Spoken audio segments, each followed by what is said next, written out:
Le 29 janvier 2026, un studio montpelliérain indépendant frappe fort avec la sortie de son nouveau jeu.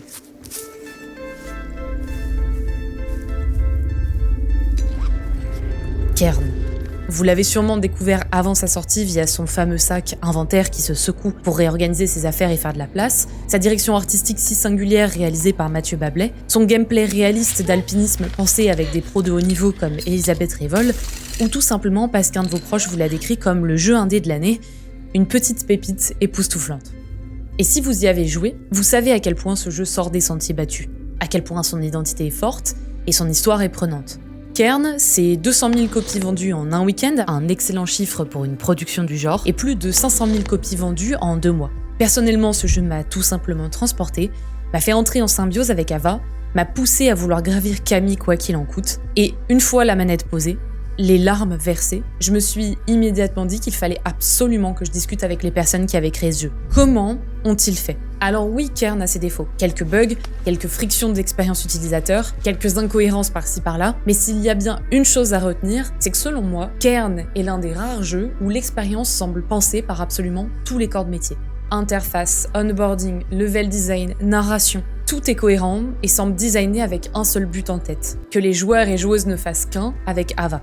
Alors, je me répète, mais comment ont-ils fait ? Comment le jeu a-t-il été pensé pour être une expérience à la fois simulation d'alpinisme et aussi narrative ? Quels ont été les compromis, les inspirations, les contraintes et les risques liés à ce genre de projet ? Alors, j'ai écrit à Game Bakers, je leur ai dit à quel point j'avais aimé le jeu et à quel point j'avais besoin de les interviewer. Et c'est comme ça que j'ai pu rencontrer 3 personnes du studio. Antoine Ray, qui est game designer mais qui s'est aussi occupé de la UX et un peu de la UI. Céline Ferrat, qui est level designeuse qui s'est aussi occupée de la UI art. Et Lou Virlante, qui est programmeuse sur tout un tas des aspects du jeu. Des personnes tout aussi adorables, passionnées et passionnantes les unes que les autres et qui m'ont tout raconté. De la genèse de Kern à la création des niveaux dans la montagne, des concept art de Mathieu Bablet à toute l'intégration dans le moteur. Et au final, de l'évolution du jeu au fur et à mesure des années de la production, aussi bien de ses interfaces que de ses mécaniques. Le tout sans spoil, alors installez-vous confortablement et bienvenue dans ce format qui parle des coulisses des studios de jeux vidéo en toute transparence.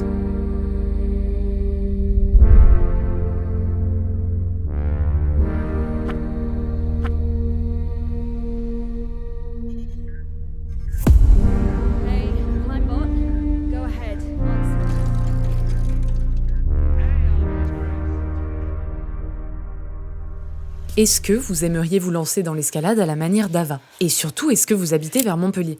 Si oui, bonne nouvelle, c'est possible grâce au sponsor de cette vidéo, Boulderline. Boulderline, c'est 2 salles de bloc, une à Montpellier et une à Castelnau, salle d'ailleurs où j'allais moi-même grimper l'année dernière avant de me découvrir une sensibilité de la peau des mains bien trop accrue. Et le bloc, c'est exactement ce qu'il y a dans la salle du début de Kern. Des structures de 4-5 mètres de hauteur, pas de cordes, pas de baudrier, des gros tapis à la réception, pas besoin de binôme, tu grimpes en toute autonomie quand tu veux, le temps que tu veux, et c'est ça qui est trop cool. Puis surtout, c'est pour tout le monde, débutants, sportifs, enfants, ados, il n'y a pas de limite d'âge, preuve en images. Physiquement, c'est du renforcement musculaire et mentalement, ça permet de déconnecter si fort que certains y passent des soirées entières. À côté de ça, Kern le montre plutôt bien, mais c'est un sport qui permet de faire de très belles rencontres. La communauté étant super bienveillante et soudée, mais qui accepte aussi sans souci si tu préfères rester solo. Mais du coup, c'est quoi le bon plan ? L'offre Summer Revenge, soit une offre à 399 € par an, c'est-à-dire 33 € environ par mois, au lieu de 52 € par mois actuellement. Et c'est pour tout le monde, nouveaux adhérents, mais aussi adhérents actuels, grâce à la flexibilité. En gros, tu veux prendre l'offre aujourd'hui pour pas la louper, mais tu veux l'activer que dans 3 mois, bah c'est possible. Et si je parle de s'abonner en avance, c'est parce qu'il va falloir être rapide. Il y a que 150 places. L'offre se clôture le vendredi 5 juin à 22h30, et l'année dernière, toutes les places sont parties en à peine 3 jours. Et si t'as un budget plus restreint, Boulder propose aussi une carte de 10 séances multisites, illimitée dans le temps et partageable, le tout à 100 € au lieu de 140, avec le code WhatTheFuck06. Non, c'est pas le début de mon numéro de téléphone, c'est juste 06 pour juin quoi. Alors si ça vous intéresse, j'ai mis tous les liens en description et commentaires, donc soyez rapides. Merci encore à Boulder pour leur confiance. Kern m'a permis de regoûter un peu à ce sport et ses sensations découvertes chez eux, du coup je suis ravie de pouvoir faire ce genre de collaboration. Mais trêve de blabla, revenons-en à Kern.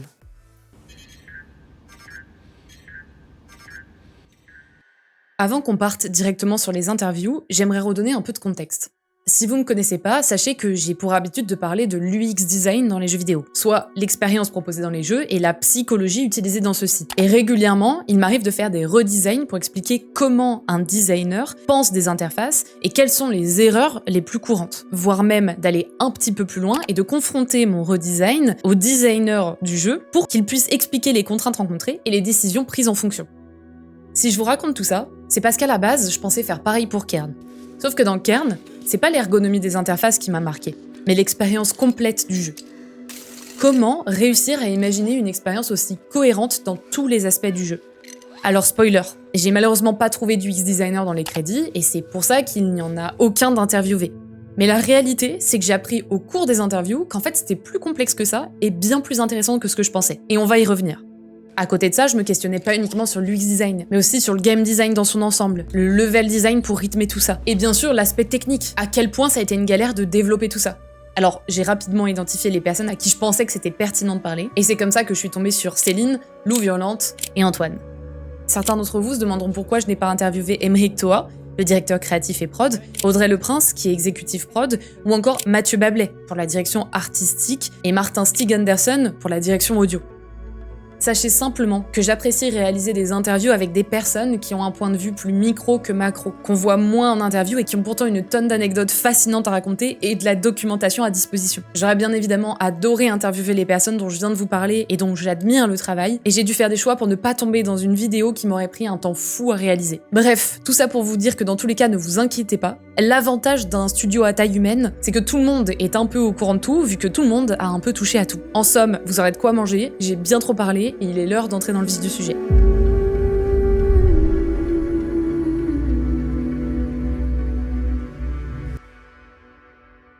Chez The Game Bakers, ce sont majoritairement des personnes en télétravail. Alors, quand elles étaient à Montpellier, je suis allée les voir, et sinon j'en ai fait des visios. La collection des Sims 2. Demeure de rêve kit. Je vais le mettre. T'as le droit, hein, tu peux filmer ce que tu veux. Je te prends tes trucs de cam. Ah, il y avait Styx derrière aussi.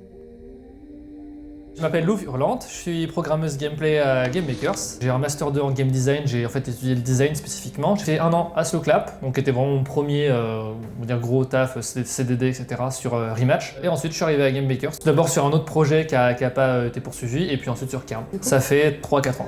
Du coup, moi c'est Céline, je suis level designer et game artiste chez Game Bakers. Et je me suis occupée du coup du level design et de l'interface, pas UX, mais plus UI. Je crois que ça fait 8 ans que je suis chez Game Bakers. Alors pour le coup, moi j'étais pas du tout partie dans l'idée de faire du jeu vidéo. J'étais partie dans l'idée de devenir prof d'art plastique. Donc ça veut dire que j'ai fait une fac d'art. Le truc c'est qu'en 3e année, j'ai eu un cours de game design et pour moi ça m'a changé ma direction. Donc je suis rentrée en licence professionnelle des métiers du jeu vidéo et à la sortie du master, j'ai eu beaucoup de chance. J'ai envoyé un mail à Aymeric, il m'a dit écoute, on n'a pas des trucs pour faire de l'art, mais par contre on a un poste de QA, donc si t'es chaud, tu peux venir. Et moi je fais let's go.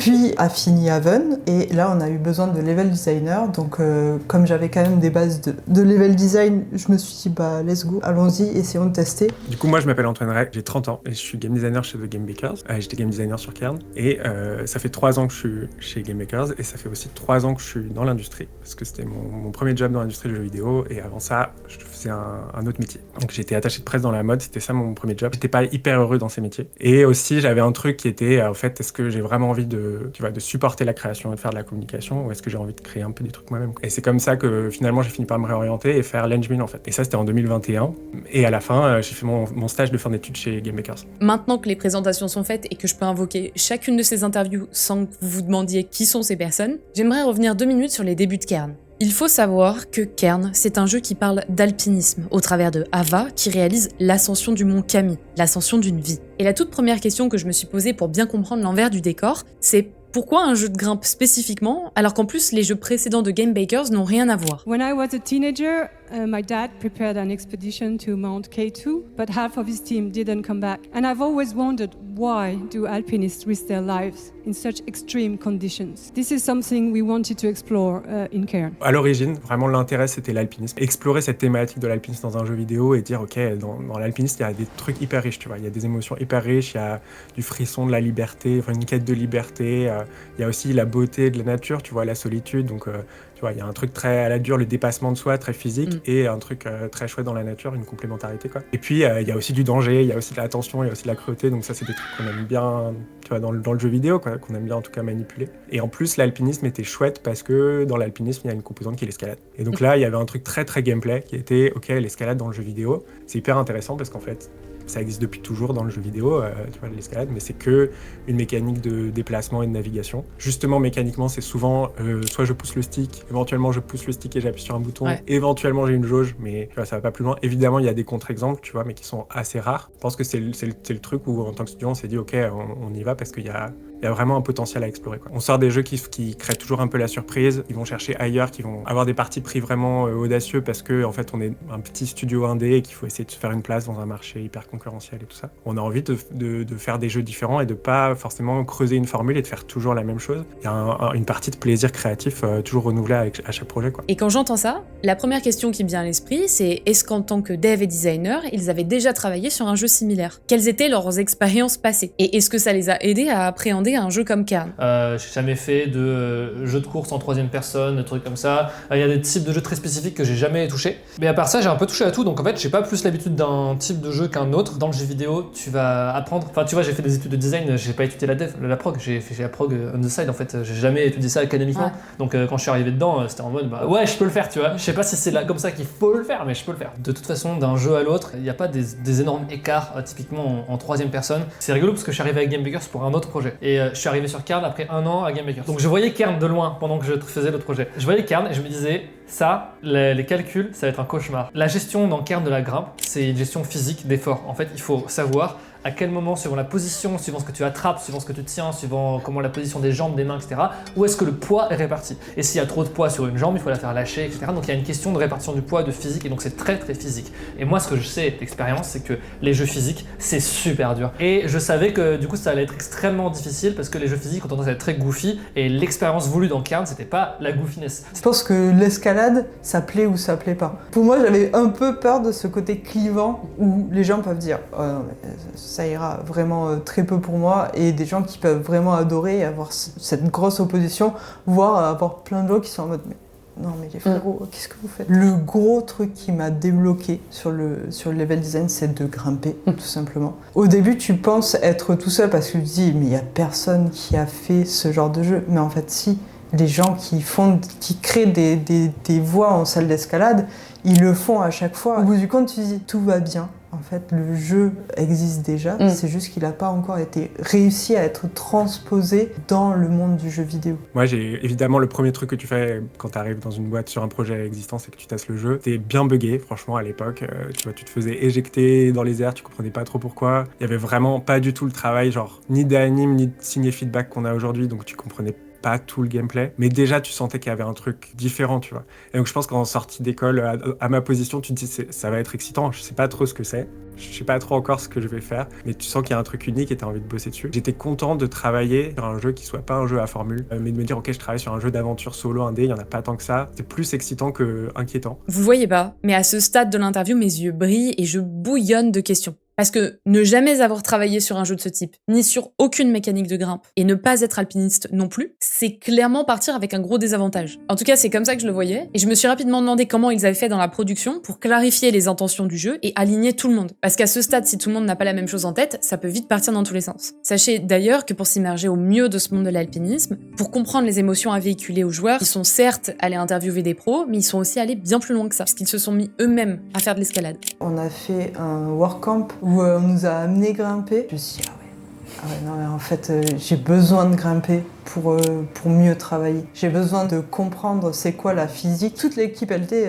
grimpée. Pas forcément régulièrement, mais ils avaient tous en l'idée de ce que c'était de grimper. Ça, c'était important qu'ils aient une sensibilité de qu'est-ce que c'est que je vais proposer aux gens. On a passé beaucoup de temps à lire, beaucoup de temps à interviewer des gens, beaucoup de temps à les écouter et à vraiment essayer d'assimiler tout ce qu'ils nous racontaient, quoi. En fait, il y a eu à la fois un échange avec Elisabeth Revol, qui était une alpiniste assez connue en fait, fait, française, qui a eu notamment une expérience assez tragique parce qu'elle a perdu un de ses partenaires sur la montagne, qui a raconté tout ça et qui racontait même après ça pourquoi elle a continué à faire de l'alpinisme, à y retourner. Et après, il y a eu un autre consultant, Loan Giroux, qui lui a donné vraiment des entretiens nombreux sur des sujets spécifiques d'escalade, avec là le côté beaucoup plus nerdy. Au final, toutes ces explications posent le décor. Créer un jeu en partant de l'envie d'innover, d'expériences personnelles, avec des devs et des designers qui n'ont jamais créé ce genre d'expérience, mais une intention claire. Sauf qu'une fois qu'on a tout ça, comment on s'y prend? Par où on démarre? Dans toute production, l'état du jeu final n'est pas du tout le même que celui imaginé au départ. En 5 ans, le projet évolue, des idées sont ajoutées, supprimées, modifiées, mais comment ça s'est passé exactement?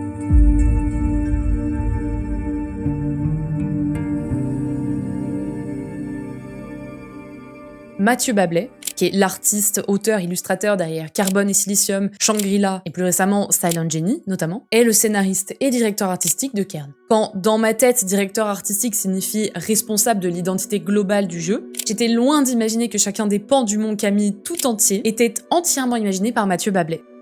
La personne qui a écrit le scénario, c'est Mathieu, qui est notre directeur artistique, et qui était aussi en fait concept artiste. Et donc en fait, on avait la chance sur beaucoup d'éléments de jeu en tout cas, que ce soit lui qui fasse les concept art de certains concepts de GD. Et on le faisait ensemble, on pensait tous ces moments à la fois avec les intentions GD, les intentions LD, le moment du scénario où ça devait se passer, éventuellement tu vois les idées de narration secondaire qu'on pouvait placer à cet endroit et tout. Tu vois, visuellement en fait, à la fin, on avait une illustration exacte de ce qu'on voulait à tel moment, à tel endroit. Ça a servi énormément comme guide pour tout ça. À la base, Mathieu, il nous envoie ces concepts-là.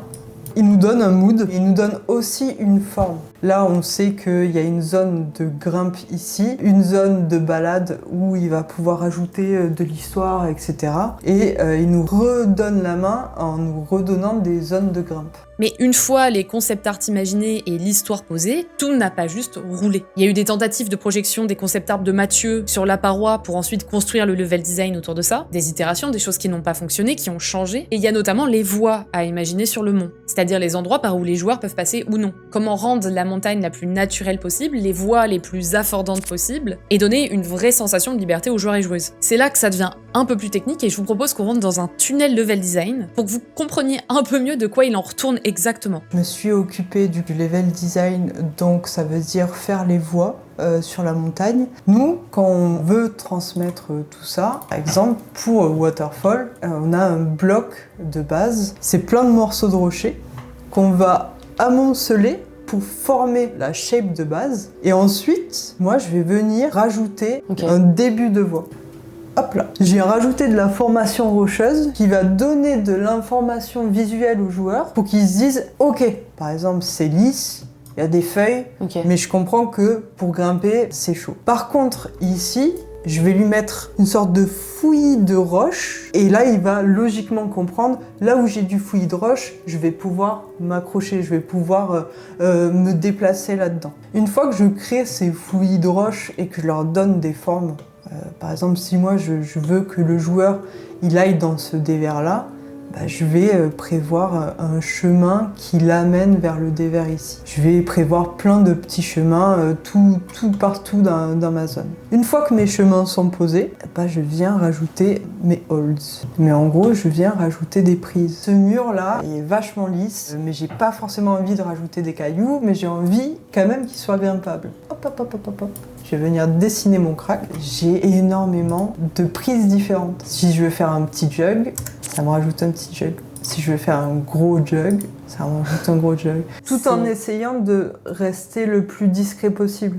Parce qu'il ne faut pas que le joueur se dise « je suis en train d'attraper une prise ». Il faut qu'il se dise « je suis en train d'attraper un morceau de roche qui me sert de prise ». Toutes mes prises sont modifiables à volonté. Toutes mes roches là, je peux squeeze, je peux tout faire. Et les prises qui sont installées dessus vont s'adapter en fonction de comment je vais étirer mon rocher. Mais pour te montrer, je t'ouvre le rocher, tout est flac pour dire à Ava, ça tu peux l'utiliser comme une prise. Et ta main là, tu vois, il y a un petit bitonio là, qui sert à dire, la main elle doit être dans ce sens-là. Pour que tu puisses faire ce que tu veux et que Ava, quoi qu'il arrive, elle se dise, ah ouais, c'est une prise, c'est bon, je peux poser ici.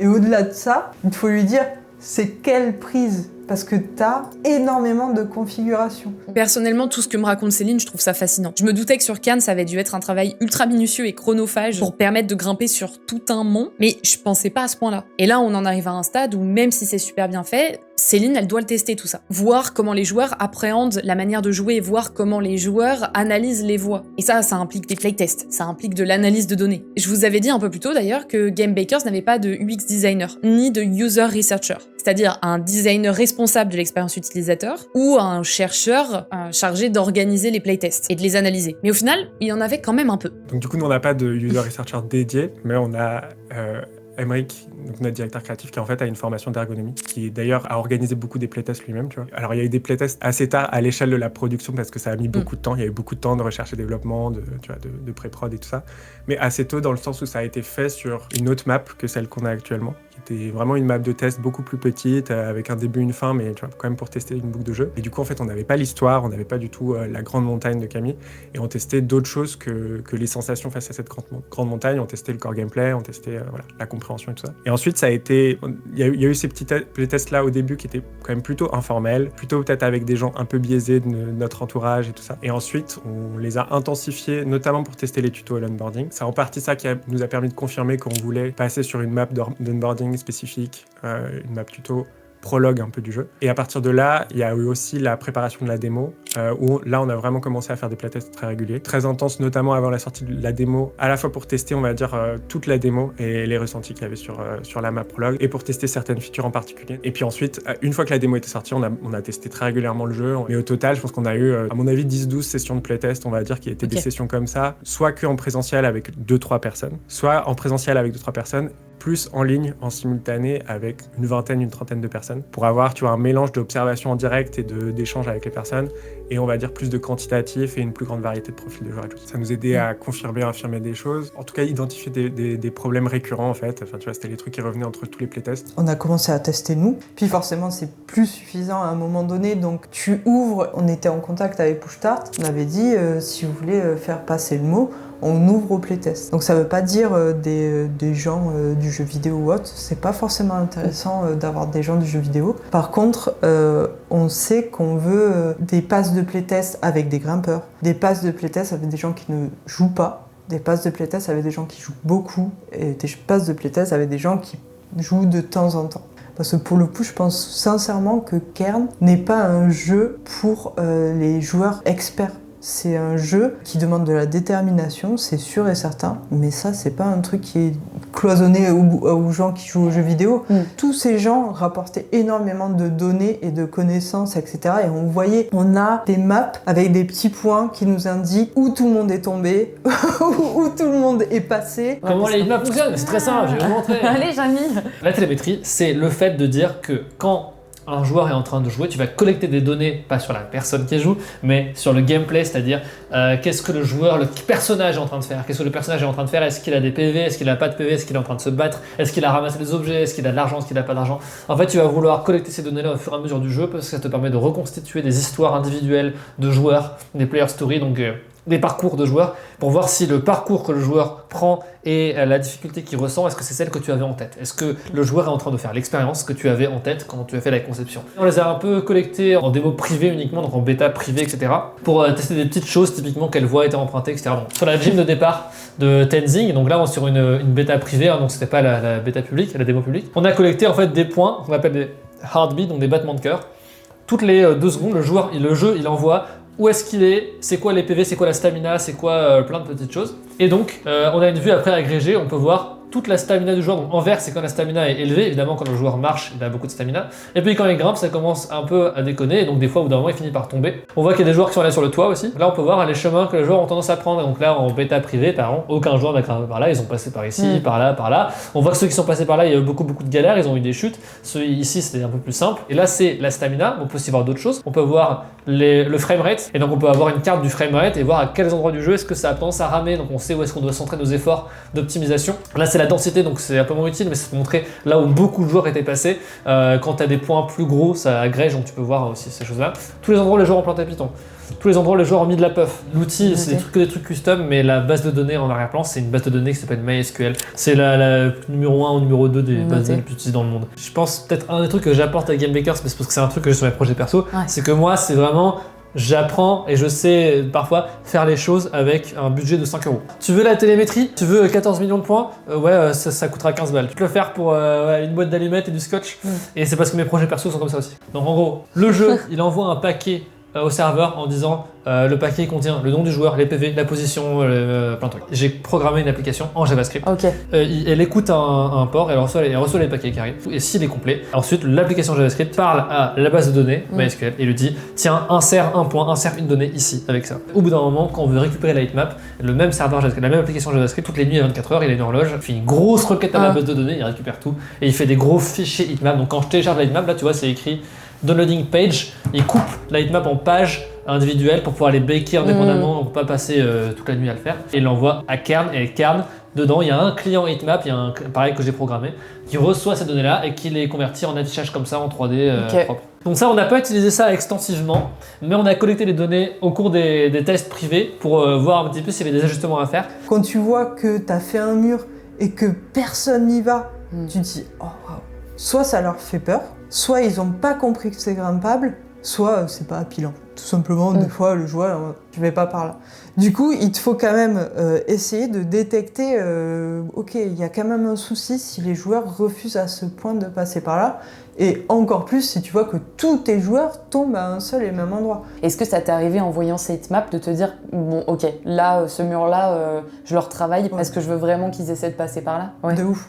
Okay. De ouf, il y a eu des murs où j'étais en mode ok, j'ai vraiment été beaucoup trop dur. Des fois c'est un peu dur parce que je me dis j'ai pas envie de prendre le joueur pour un idiot non plus. Au début on avait ce mur extrêmement dur, les gens paniquent, les gens stressent et les gens tombent alors que c'est vraiment pas un mur difficile. Les gens paniquent, impossible, on fait les playtests, les gens paniquent, ça passe pas. Obligé de descendre la difficulté.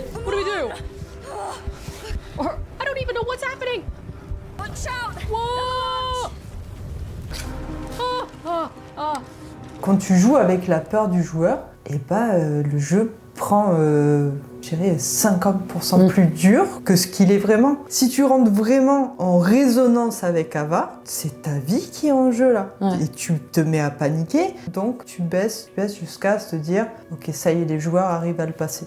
Alors, Lou Verlant, elle l'a expliqué, ces données, bien qu'elles soient anonymes, elles sont précieuses, parce qu'elles permettent de voir de manière globale ce que font les joueurs, et d'ajuster, d'itérer sur le design, de voir où ça fonctionne et où ça fonctionne pas. Parlant de ça, j'en ai profité pour leur demander comment ils s'y étaient pris pour les onboarding, c'est-à-dire pour présenter aux joueurs ce gameplay si particulier, qui est évident potentiellement pour les grimpeurs, mais bien moins pour les personnes qui ne grimpent pas. Et il s'avère que l'introduction de la salle de bloc au tout début du jeu n'était pas du tout prévue à la base et est arrivée au fil des discussions. Qui était prévu pour le début du jeu, c'est que tu commences à flanc de façade sur la grande montagne, et c'est à cet endroit-là qu'on t'apprenait comment jouer. C'est très ambitieux. Ouch. Je vais pas te mentir, ça n'a pas marché. Et donc, en fait, on a une version qui était celle-là plus ou moins. Et en fait, on l'a playtesté, on a beaucoup itéré. On est arrivé à cette version qu'on a aujourd'hui, qui est une formule plus classique. Le truc qu'on avait fait, c'est qu'on avait mis le départ, c'est tu tombes, tu meurs, tu recommences. Ah ouais. Donc, pas possible de demander à un joueur de juste démarrer et de tomber pas fun, pas drôle, pas sympa, tout simplement. Donc on s'est dit, ok, qu'est-ce qu'on pourrait faire pour que le joueur apprenne sans avoir à risquer sa vie? En fait, on s'est inspiré du Croft Mansion de Lara Croft, où t'es dans une pièce, t'es dans une salle d'escalade. Si tu tombes, t'as des tapis au sol, donc tu vas pas te faire mal. Et on a fait en sorte de couper la fin, couper les trucs comme ça pour apprendre à grimper, et ensuite on verra un peu la survie après. D'ailleurs, une fois que tu sors de la salle d'escalade, là tu commences à avoir faim ou à avoir besoin de certaines choses, et on te donne directement des petites fraises, ou alors des petits gâteaux que t'as chopés dans le distributeur juste avant, ou des trucs comme ça. Pour amener le joueur à grimper, je pense que c'est l'affordance qui est le plus important dans le truc. Premier mur, dès que tu rentres, c'est des poignées et des poches, tout simplement. Logiquement, n'importe quel humain qui voit une poignée va essayer de choper la poignée. N'importe quel humain qui voit une poche, il va mettre sa main dans la poche. Donc, premier mur, poche, poignée, poche, poignée, poche, poignée. Comme au bloc en fait. C'est exactement ça. Au bloc, jamais on va commencer à te mettre des petits gratons dès le début. Vous êtes sadique. Qu'est-ce que vous faites? Horrible. Horrible, le petit graton là. Et ensuite on augmente. Ok, donc là je lui mets poche poignet. Ah, un petit objet en plus où je lui fais comprendre qu'il peut aussi utiliser les DH. Des formes sur lesquelles le joueur va commencer à comprendre que ok, je suis pas obligé d'être tout le temps sur une prise. Mur 3, on reste encore avec nos poignets et nos poches, mais là on va commencer à dire bah tu vois les petites formes là, bah quand tu te poses dessus, t'es bien. Et bah le joueur au fur et à mesure va finir par comprendre que par exemple ici, tu peux pas juste faire avec ta poignée et ta poche. Je le pose ici, waouh, Ava arrive à tenir sur ce pied. Ok, maintenant j'ai compris que je n'ai pas besoin de poche et de poignée pour me poser correctement. Et ainsi de suite. On reste quand même tranquillou. Le but c'est pas de sortir du tuto. C'est fini le tuto. Mais donc je viens poser des lignes de force. Je comprends que il faut que je me dirige ici. Là je peux me diriger ici. Je peux me diriger ici. Je viens poser des lignes de force que le joueur va comprendre. Et dans sa tête, il va savoir, ok, je monte et je vais vers la droite, je monte vers la droite, la gauche, et ainsi de suite. Il y a un gros sujet avec la sélection des membres dans les playtests, c'est qu'en fait, pendant très longtemps, on n'a pas voulu faire de sélection manuelle, un peu à cause des playtests. C'est un bon à cause, c'est qu'en gros, on voyait dans les playtests que les 10 premières minutes de jeu, tous les joueurs et joueuses nous disaient « j'aimerais bien sélectionner mon membre, je comprends pas pourquoi je peux pas ». Et en fait, plus ils jouaient, au bout de 20 minutes, au bout de 30 minutes, moins ce feedback revenait, tu vois. Et donc nous, on avait un peu la conviction que, un peu déroutant au début, un truc de compréhension, mais que plus tu jouais au jeu, plus tu comprenais comment ça marchait. Et on voulait pas parasiter ça avec une option manuelle qui, si tu la prends dès le début, entre guillemets, c'est perdu, quoi. Tu vas forcément l'utiliser tout le jeu. Et finalement, tu vois, au fur et à mesure des playtests, on a trouvé une formule quand même pour l'intégrer, pour que, tu vois, les gens puissent le prendre en main s'ils veulent, un peu, on va dire comme une aide à un moment face à une situation où ça se comporte pas comme tu veux, plus que comme une sélection manuelle complète que tu utilises tout le temps. Jusque-là, on a beaucoup parlé de la manière dont les joueurs vont prendre en main le jeu, mais il y a aussi la manière dont ils vont se l'approprier. C'est quelque chose qui est vachement à prendre en compte. Et quand on design, on n'imagine pas forcément toutes les choses que les joueurs vont faire. Et ça, Céline, elle a dû y faire face. Il y a des choses qu'elle a adoré découvrir, et d'autres qui ont été un peu plus reloues à gérer. C'est pas l'objectif non plus de vouloir diriger le joueur à tout prix pour qu'il passe par mes voies. Ouais. C'est même très cool qu'il découvre des voies tout seul et qu'on soit... Ils sont trop smart. Ils sont trop forts, c'est impressionnant. Mais clairement, ils sont trop forts. Tu te dis pas du tout que le gars, il va passer par là. C'était même pas des voies, c'était des zones où on se disait ok, c'est un endroit, c'est juste de la déco. Et le fait que les joueurs créent leurs propres choses avec ce que je leur donne, c'est comme s'ils me renvoyaient en quelque sorte le jeu et en vrai, ça fait une émulsion de dingue. Il y a ce côté qui est très beau, mais il y a quand même des fois des contraintes qui font qu'il y a des gens qui vont aller creuser des trucs où tu te rends compte que là, non, vraiment, c'est chaud. Il n'y a pas de souci pour... même c'est cool que le joueur explore dans les endroits qu'on n'a pas pensé. Par contre, on veut pas que le joueur se bloque et que du coup, il perde sa save. Ce qu'on a fait, c'est que quand le joueur sort trop, mais il faut vraiment qu'il aille dans des zones où c'est plus du tout jouable, c'est plus du tout géré, qu'on va mettre un fade to black et on ramène le joueur dans une zone où on sait qu'il n'a pas perdu son avancée. Comment tu fais pour donner l'impression que tout est grimpable, mais en vrai de vrai, toi, t'as bloqué des choses? Déjà, quand tu prends juste du recul, je pense que t'es capable de voir là où c'est grimpable et là où c'est pas grimpable. Là, montré comme ça, effectivement. Tu le vois direct. Logiquement, tu le vois direct. Mais il y a des zones un peu plus floues. Et en fait, ces zones-là, on habitue tellement le joueur à chercher des prises qu'on s'est rendu compte en playtest, etc., il y va pas. Parlant de difficulté, il y a une chose qui m'a marqué sur Cairn notamment, c'est la quantité d'options d'accessibilité alors que c'est un jeu indé. Et ça, faut qu'on en parle. De 1, parce que c'est un sujet d'intérêt public, et de 2, parce que Game Bakers est un cas d'école hyper intéressant.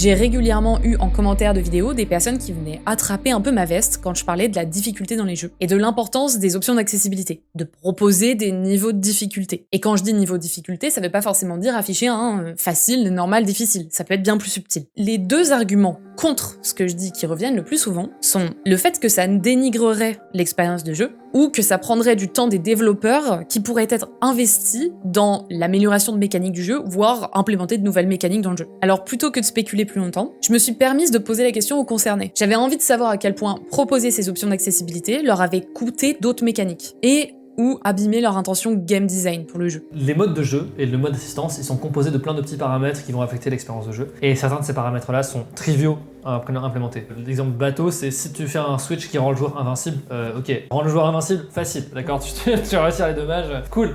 Il y en a qui étaient plus durs que d'autres, mais c'est pas forcément ceux auxquels on pense. Donc par exemple, il y en a qui te rendent des pitons par exemple. Tu peux avoir des pitons à volonté. Quand tu joues ça, assez étrangement, c'était difficile à faire parce que rendre des pitons, c'est facile. Sauf qu'en fait, rendre des pitons, oui, mais quand tu les plantes, après, le robot il les ramasse, donc il faut qu'il les stocke. Après, il peut les casser, ça fait des débris. Et si tu as des débris infinis dans ton sac, tu peux plus rien faire rentrer. Donc en fait, vraiment, ça c'était plein de petites questions techniques, de petits edge cases qui se posent quand tu commences à donner l'option aux joueurs de se rendre des objets à l'infini.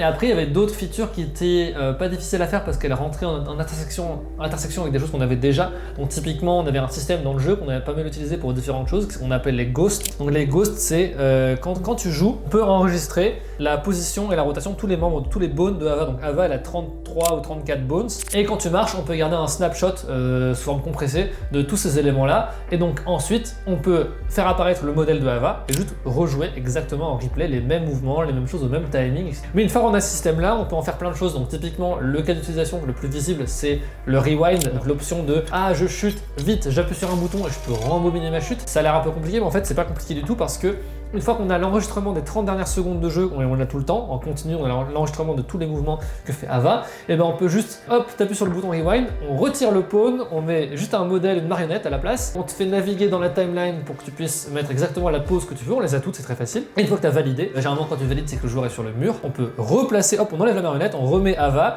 on lui met exactement la même position, on lui fait accrocher les mains, etc. On met une petite valeur qui dit que le joueur doit pas tomber tout de suite, parce que si tu reprends une position de merde, faut pas que ça te fasse tomber tout de suite. Et on reprend le gameplay. Et donc en fait, c'est pas si compliqué que ça, on a passé pas mal de temps, mais le temps qu'on a passé, c'était pas à cause du rewind, c'était à cause du contrôleur de grimpe qui lui-même est très complexe. Après, pour le free solo et les autres modes de gameplay, le fait de pouvoir switcher les règles du jeu d'une partie à l'autre, c'était facile. Ce qui était un peu relou, c'était le changement de sac à dos, parce que vu que le sac à dos est plus petit, ça posait des questions uniques de ok, donc le sac à dos est plus petit, donc ça va pas pouvoir rentrer, ou ça différent, ou alors il y a un sac à dos où les objets sont à gauche, et un sac à dos, les objets sont à droite. Dans le terme de navigation, il y a des objets qui étaient changés de place. Et donc en fait, quand tu naviguais au gamepad, il fallait faire bouger les objets différemment. Ça a pris un peu de temps. Mais pareil, une fois qu'on l'avait, on s'est dit, maintenant qu'on l'a, on va pouvoir faire plus de sac à dos. Parce qu'en fait, en programmation, soit tu as un cas, soit tu as n cas. Tu fais pas du code pour deux situations. Tu fais du code pour une situation ou pour n situations. Et donc quand on avait un seul sac à dos, c'était chiant d'en ajouter un deuxième. Mais maintenant qu'on en a deux, on pourrait en avoir 40. Ces features-là, c'est pas du temps perdu parce qu'elles vont servir pour d'autres choses ensuite. Et donc il n'y a aucune feature du mode assist ou du mode difficulté qui représente du temps perdu. C'était pas forcément prévu dès le départ, enfin on savait pas dès le départ quelles seraient les options d'accessibilité et les modes de difficulté. On savait qu'il y avait la possibilité d'en avoir, en particulier si le jeu s'avérait être très difficile. Je pense qu'il y a un réflexe de designer qui est de dire ok, ça va dénaturer mon expérience, ça va dénaturer ce que j'ai eu envie de faire, quel compromis je vais devoir faire, quoi. Où est-ce que j'accepte de faire un compromis et tout. Et en fait, moi je trouve que c'est l'inverse. Je pense qu'en tant que designer, c'est hyper intéressant de se dire comment justement je ne fais pas de compromis et j'étends mon expérience à un public plus large. C'est sans doute beaucoup plus casse-tête, tu vois, il n'y a pas toujours des solutions écrites. Si tu approches l'accessibilité comme ça, c'est plus excitant en design et c'est plus intéressant pour les joueurs et les joueuses à la fin. Je pense que c'est ce qu'on a essayé de faire avec nos options. Moi, je vois énormément de joueurs et de joueuses qui disent j'ai activé le rewind un moment parce que c'était trop dur pour moi, je pense que voilà. Et j'ai fini le jeu et c'était quand même difficile. Ce truc de gens qui disent c'était quand même difficile, pour moi, c'est la preuve qu'on a un peu réussi notre taf là-dessus. Parce qu'en fait, c'est exactement ça, le rewind. Littéralement, c'est un cheat code, tu vois. C'est vraiment facile le jeu. Mais ça te dispense pas de comprendre le gameplay et de jouer, en fait. Tu dois quand même ressentir cette difficulté-là, cette envie-là de dire, ok, on se limite pas à la facilité, on essaie de trouver un truc vraiment intéressant pour les joueurs et les choses. Comme c'était prévu dès le départ, on savait quand est-ce qu'on travaillerait dessus et ce qu'on ferait. Parce que c'est aussi une des forces qu'on a en tant que studio, c'est qu'à la fin, on s'auto-édite. Donc on a des milestones, on a des plans de prod, mais si on a besoin de prendre plus le temps sur quelque chose, on le prend, tu vois. Et d'ailleurs, j'en profite, mais ça n'a pas l'air d'avoir empêché la team Game Bakers d'ajouter des mécaniques jusqu'à la fin de la production. À quel point vous avez pu itérer jusqu'à la fin sur le jeu, justement? Il y a des choses qui n'ont pas pu être intégrées ou qu'on n'a pas pu pousser à un niveau d'exécution qui nous plaisait. Et donc on a fini par cut un peu au dernier moment. Il y en a, mais en fait, je pense que c'est jamais complètement un crève-cœur. Il y a un moment dans la prod où ça devient un soulagement de cut des trucs parce qu'en fait, il y a tellement d'incendies partout que tu dis bon, je tenais à cette feature, mais c'est pas grave, c'est mieux de s'en passer. Mais à l'inverse, c'est vrai que pas forcément jusqu'au dernier moment du coup, mais il y a quand même beaucoup de choses où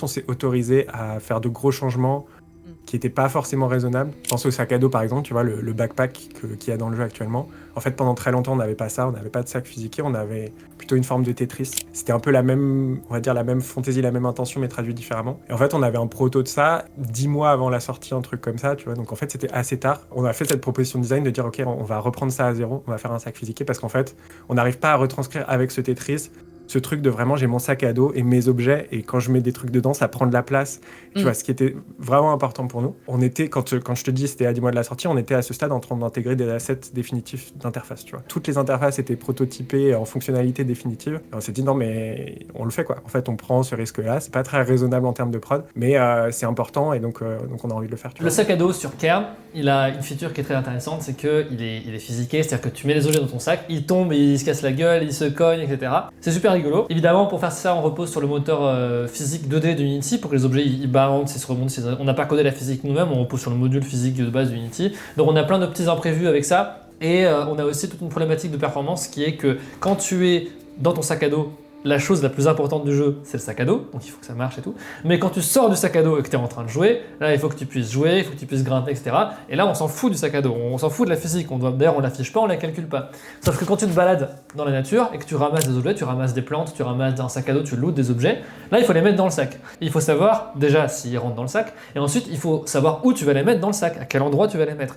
Mais le sac à dos il n'est pas affiché, il n'est pas à l'écran, il n'est pas calculé, et la physique elle n'est pas lancée parce qu'il n'y a pas de sac à dos. Et donc il faut trouver un moyen de savoir comment tu vas mettre l'objet dans le sac à dos et est-ce qu'il va rentrer ou pas, sans avoir à calculer la physique du sac à dos parce qu'elle n'est pas affichée, parce que tout. Et si tu te dis c'est facile, on a juste à mettre le sac à dos off-screen dans un coin de la map qui fait sa physique tout le temps dans son coin pendant qu'on fait les choses, ça veut dire que tu calcules la physique du sac à dos tout le temps alors qu'on s'en fout, il n'est pas à l'écran, on s'en fiche. On est en train de grimper et tout le CPU il devrait être réservé à la grimpe. Et en fait, cette grille-là, c'est ce qu'on appelle la grille d'occupation, c'est celle que le jeu va utiliser pour savoir si un objet rentre ou pas dans le sac. Okay. Et donc quand le sac est fermé, cette grille-là, elle existe toujours. Et donc il va utiliser juste cette grille-là pour le placer. Et donc typiquement, tous les objets, ils ont une place qu'ils prennent sur la grille qui dépend de leur rotation et de leur forme. Et donc il va juger est-ce qu'un objet rentre ou pas, est-ce que sa forme rentre dans le sac. Et s'il y a beaucoup d'objets dans le sac, et en fait ils prennent un peu moins de place sur la grille d'occupation, mais là tu vois déjà de base on a une très bonne idée de ce qui pourrait rentrer ou pas. Il y a des petits trous ici et là, mais dans l'ensemble ça donne une bonne idée de ce qui peut rentrer, sans avoir à faire un calcul physique. On en a très peu parlé jusqu'ici, et pourtant cette UI presque simpliste, quasi inexistante, fait partie de cette expérience de jeu incroyable dans Kern. Alors j'ai voulu creuser un peu le sujet, parce que c'est ça pour moi aussi une bonne UX, quand tout le jeu parle la même langue, quand tous les aspects du jeu subliment l'expérience qui est imaginée de base. Et pour le coup, j'ai pas du tout regretté d'avoir posé la question.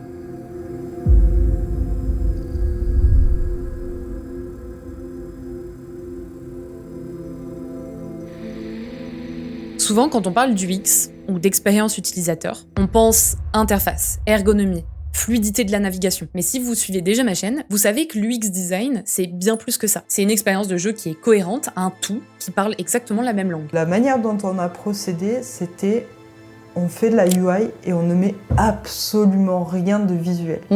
Il faut que quand on tombe la UI, c'est Emric qui design le truc, et l'objectif c'est pour l'instant, on ne se met pas de restrictions visuelles ou d'inclinaisons visuelles qui vont nous amener à faire quelque chose dans le design. C'est l'inverse qu'il doit faire. C'est le design qui doit amener vers quelque chose de visuel. Chez nous, ça reste toujours le plus important. Et ensuite, on vient développer autour. Tu m'as effectivement aussi dit que tu avais fait l'UI art et l'animation de certains assets du jeu. La montagne est grande.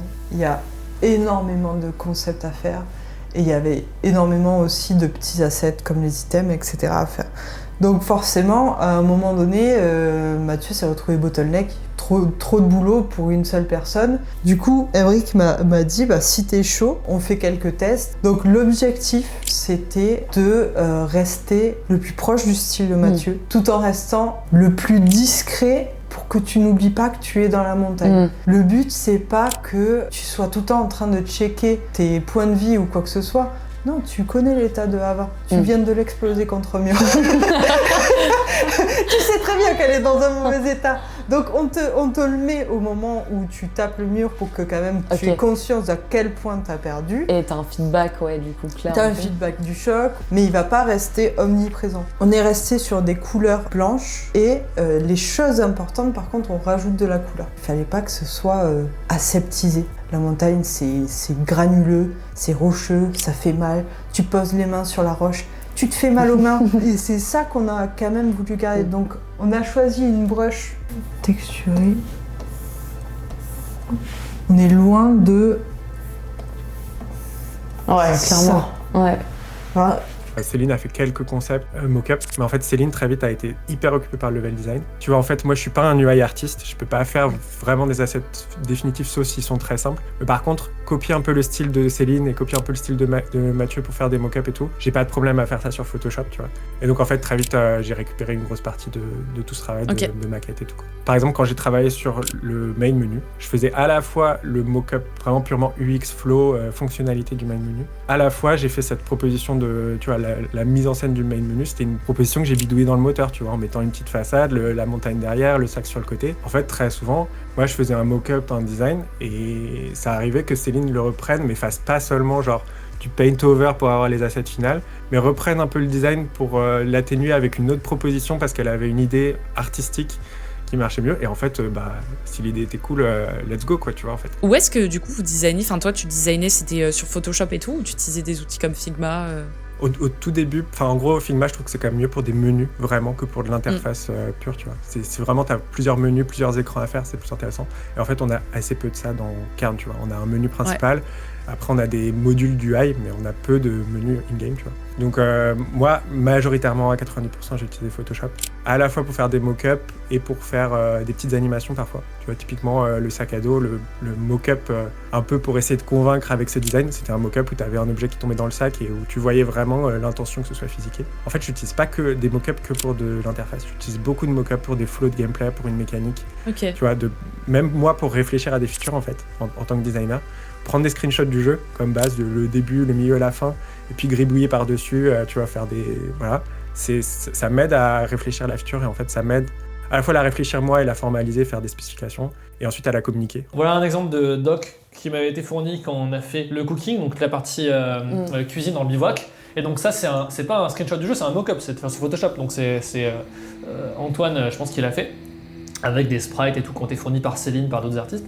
Et donc il a assemblé toutes ces images-là pour faire ce menu en mode voilà à quoi ça doit ressembler, et donc voilà de là où on part. Et ensuite moi je prends ça et je dois l'intégrer en jeu avec les éléments, donc les assets, donc là ils sont en dessous. Et c'est moi qui vais programmer l'assemblage de tout ça pour que le jeu le fasse automatiquement. Tu vois, il y a des trucs plus détaillés, donc tu vois c'est écrit quand tu appuies une fois, ça fait une animation. Il y a des items qui sont de couleurs différentes parce que tu peux les remplir avec des éléments pas loin, etc. Donc il y a des détails comme ça, il y a un peu de texte. Alors celui-là est sur Notion, en vérité. Alors en fait, il y a des fois, on met la doc directement dans le ticket parce que ça va beaucoup plus vite. Donc voilà, là typiquement, on a une autre feature qui était le feature du compost, donc le fait que tu puisses recycler un objet, que ça donne de la puff.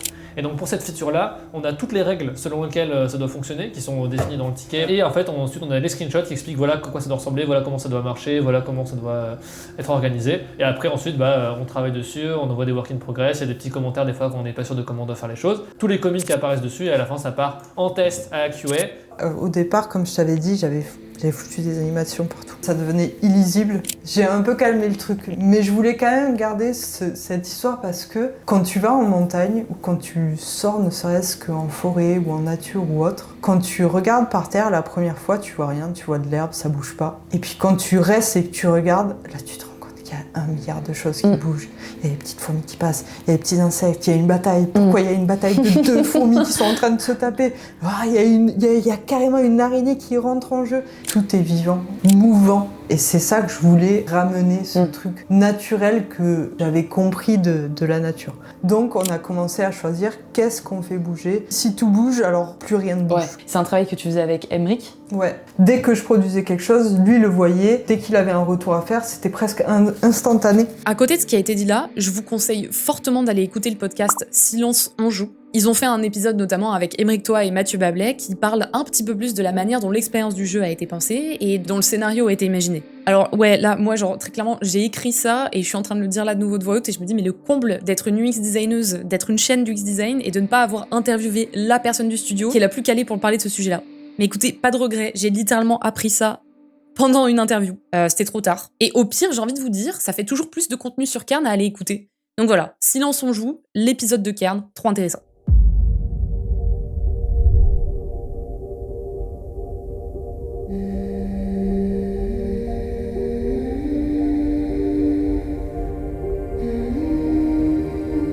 Au final, Cairn, c'est un jeu qui a été fait par passion et ça se sent.